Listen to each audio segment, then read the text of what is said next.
વાવથરા જિલ્લાના સોઈગામ તાલુકાના અનેક ખેડૂતોએ યુજીવીસીએલની કામગીરી સામે અસંતોષ વ્યક્ત કર્યો છે। ખેડૂતોના જણાવ્યા મુજબ ખેતીવાડીના વીજ જોડાણમાં નિયમિત અને પૂરતા પ્રમાણમાં વીજ પુરવઠો મળતો નથી। 8 કલાક વીજળી મળવી જોઈએ ત્યાં અનેક વિસ્તારોમાં 6 કલાક જેટલો પણ પૂરતો પુરવઠો મળતો નથી। ખેડૂતોના જણાવ્યા મુજબ કેટલાક લોકોને વીજ અધિનિયમ 2003ની કલમ 126 હેઠળ આકારણી બિલ આપવામાં આવ્યા છે।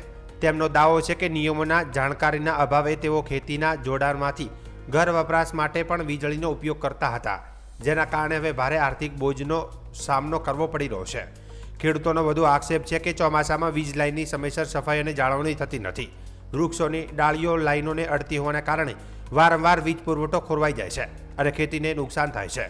ખેડૂતોએ માંગ કરી છે કે ખેતી માટે નિયમિત અને પૂરતો વીજ પુરવઠો આપવામાં આવે, વીજ લાઇનોની સમયસર જાળવણી કરવામાં આવે, કલમ 126 હેઠળના આકારણી બિલ અંગે માનવતાપૂર્વક નિર્ણય લેવાય, તેમજ ઘર વપરાશ માટે ગામથી ઘરેલું વીજ લાઇનમાંથી અલગ કનેક્શન આપવામાં આવે તેવી માંગ કરવામાં આવી છે।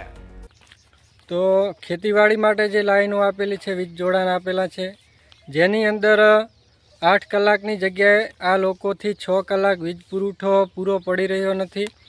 સિંગલ ફીસની તો વાત જ છોડો, અને ખોટી રીતે હમણાં ખેડૂતોને હેરાન કર્યા છે, જેનો આ બિલ છે, જેની અંદર 2003ની કલમ 126 હેઠળ અમને આકારણી બિલ આપેલ છે, જેમાં ખેડૂતો ઘર વપરાશ માટે ગોળો પંખા ચલાવતા હોય અને મીટરમાંથી ચલાવતા હોય, એટલે ખેડૂતને આવા કોઈ કાયદાની ખબર નથી અને ખોટી રીતે વીજ ચોરી એવી ધમકીઓ આપી અને આ લોકોએ આકારણી બિલ આપેલ છે, જેમાં અનેક ખેડૂતો આનો ભોગ બનેલ છે। જેની અંદર મુખ્ય કામગીરી અત્યારે ચોમાસાની અંદર આમની વીજ પુરવઠો પૂરો પાડવાની છે, ત્યારે આ લોકો દ્વારા ખોટી રીતે આ રીતે વીજ કર્મચારીઓ દ્વારા આ રીતે ખોટી નોટિસો અને આવા આકારણી બિલ આપીને હેરાન કરી રહ્યા છે।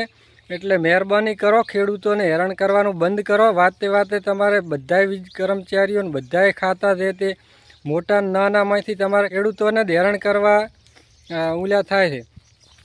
ખેડૂતોને હેરાન કરવાનું બંધ કરો અને આવા ખોટા આકારણી બિલ આલવાનું બંધ કરો। અને તમારે મીટરની વાત કરો છો કે ઘર મીટર ઘર વપરાશ માટે તમે લઈ લો અલગથી, 3 ફેઝ જે બોર માટે આપેલ છે તો બોરમાં જ વાપરો, અને ઘર વપરાશ માટે ઘર મીટર લઈ લો।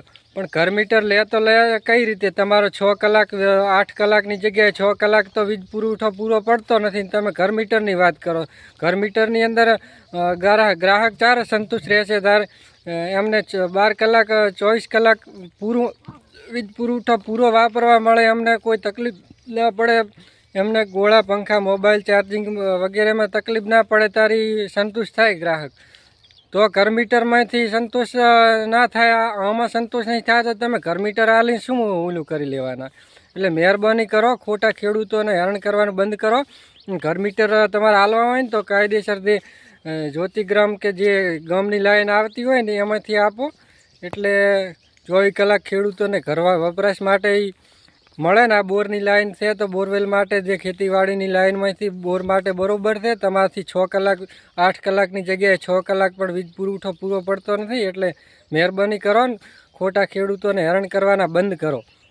અને જો આ વાતનો નિકાલ નહીં આવે, આ લાઈન 24 કલાક વીજ પુરવઠો પૂરો પાડે ને એની બાંહે ધરી આપતા હોય તો ખેડૂત મિત્રો આમાંથી વીજ કનેક્શન લેજો ઘર મીટર માટેના। બાકી આ ખેતીવાડીની લાઈનમાંથી કોઈ ખેડૂત મિત્રોને આ કનેક્શન લેવાના થતા નથી ઘર મીટર માટે, અને ખેડૂતોને હેરાન કરવાના બંધ કરો હવે।